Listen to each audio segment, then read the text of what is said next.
artists that are discussed in this lesson. I'm honored. But a first reaction from you, since you're the artist represented here, what are your thoughts on those two lectures and how to go approach art with young people?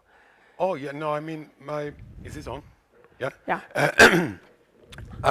My own experience of talking to kids about art is great. It's like always the best feedback and the most useful feedback.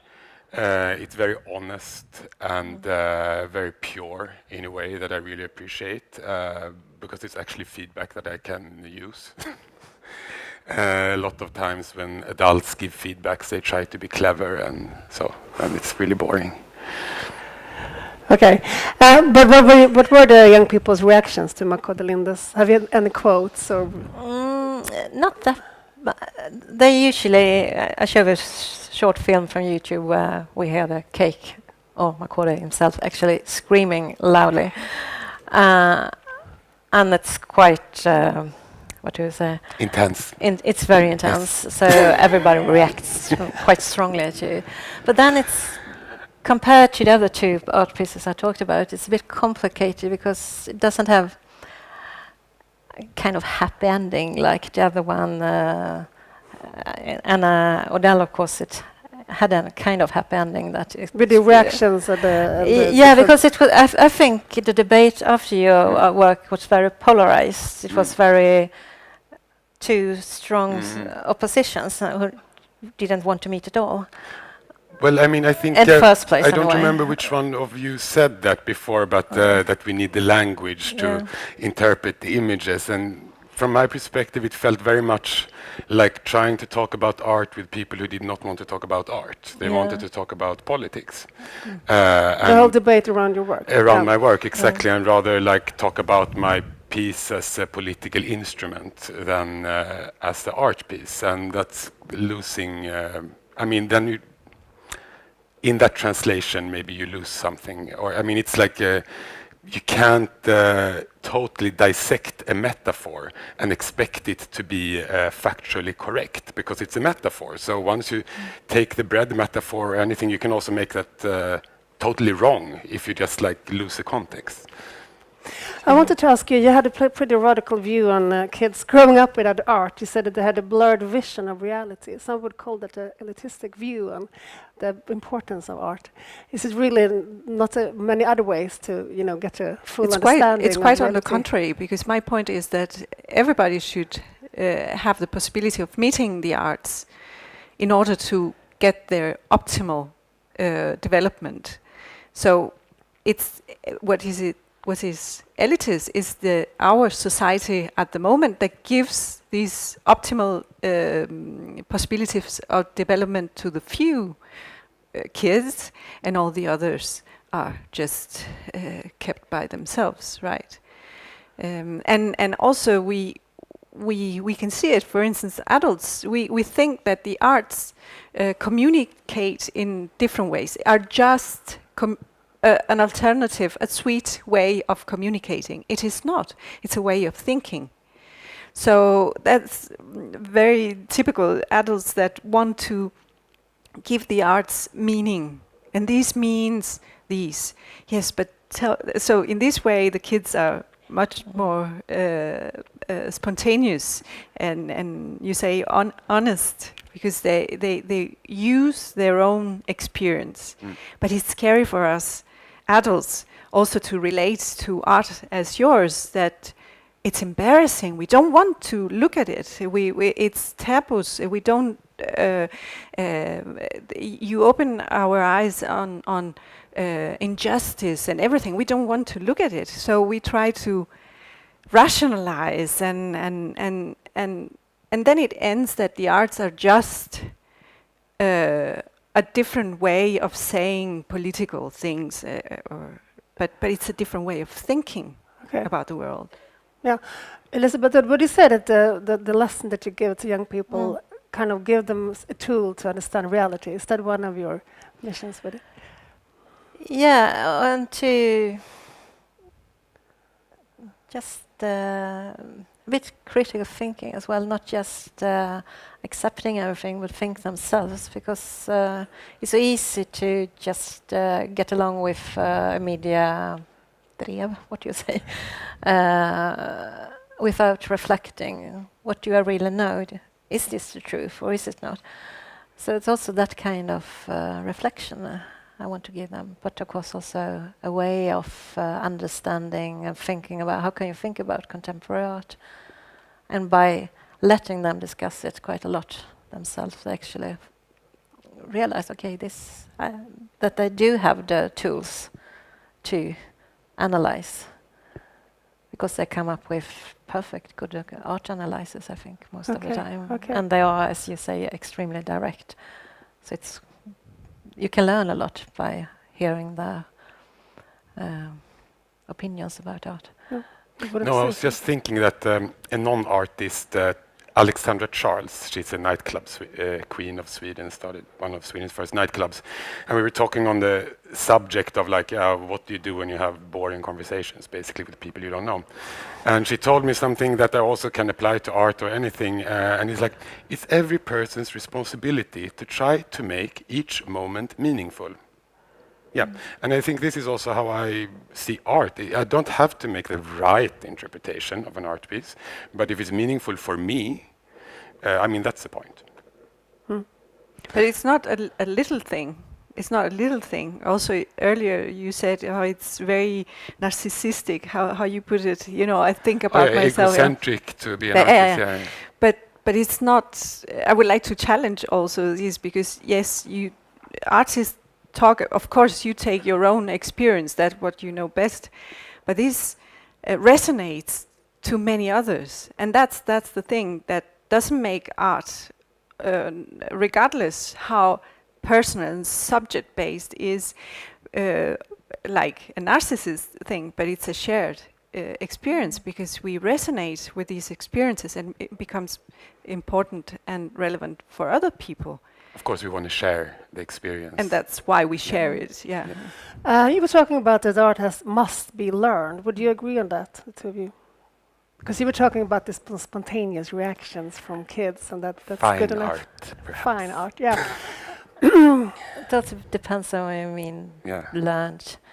Because you learn also, as I think Eric said before, it's also by the discussion and by doing. But I think if you work as an art educator in contemporary art, you never tell them this is the meaning of an art piece, but by asking them questions, like what do you see, what do you feel, why do you feel like that way, what is it in the art piece that makes you react this way?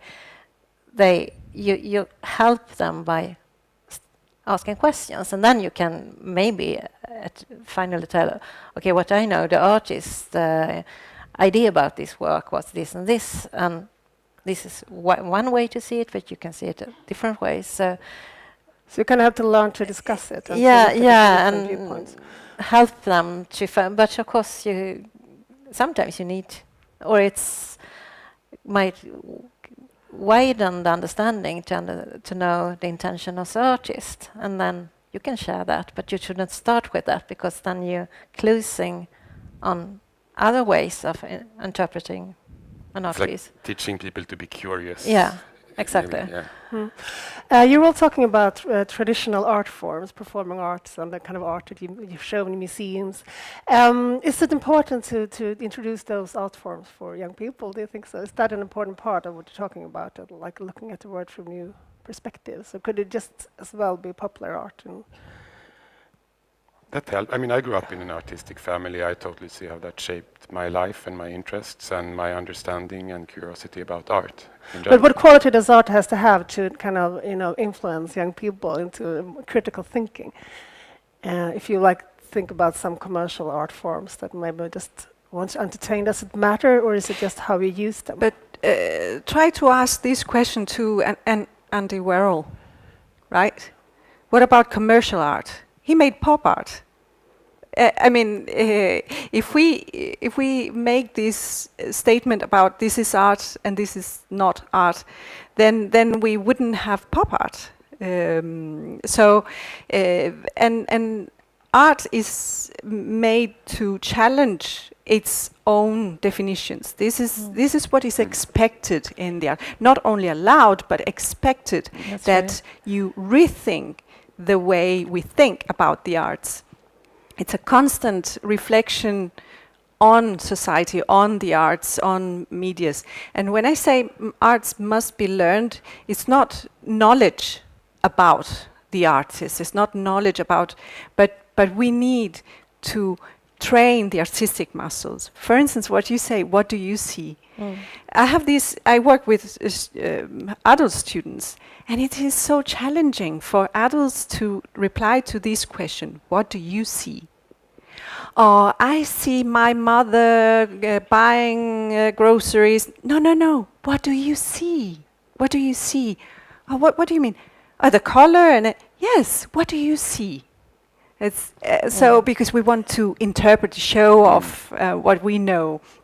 And in this case, working with kids is very stimulating because they go straight to their own experience. Yeah, but one can also, like, there's many practices like this, just taking like a stock image photo of two people talking.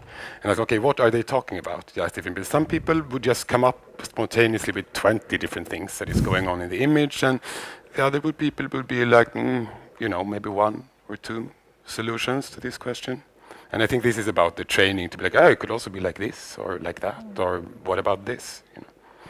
About training, I must mention something, that this kind of training in the arts can also be used in non-arts professions. For instance, we have, in the last 10 years, we've had very exciting data from medical students going through visual arts training, and they become better in making a diagnosis.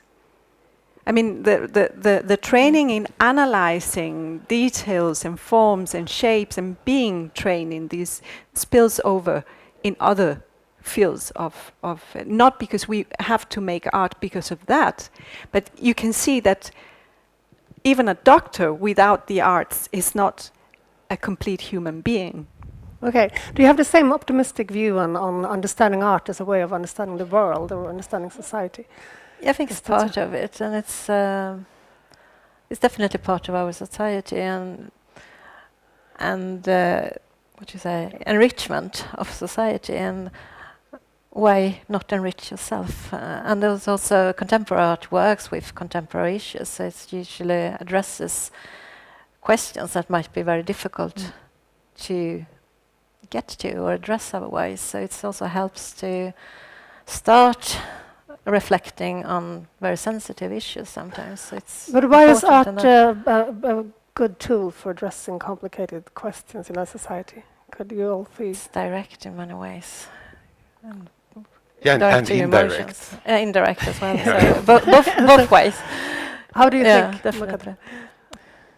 Yeah, I mean, since it's a lot about working about different perspectives, I think art can offer a new perspective to something that you already think you know something about. And just like having one more perspective to something you just had one perspective to before creates like a spectrum, maybe. And I guess this whole dissolving of two fundamental ideas is healthy, right? You mentioned that not many artworks comes up to great debate, but I think in Sweden we have quite a few examples, both we from do. performing arts and from the art scene, and your work and others' work, and people are very upset about it. What do you think? Because in the same time, art is a bit marginalized in the society. You don't really discuss it in the political parties, etc. But some works kind of gets like symbolically important. Why do you think that happens? It has happened to you. Sorry, I didn't really get the question. Yeah, but why do you think that some artworks or performances become so important in the political debate, since culture is not that important in the politics?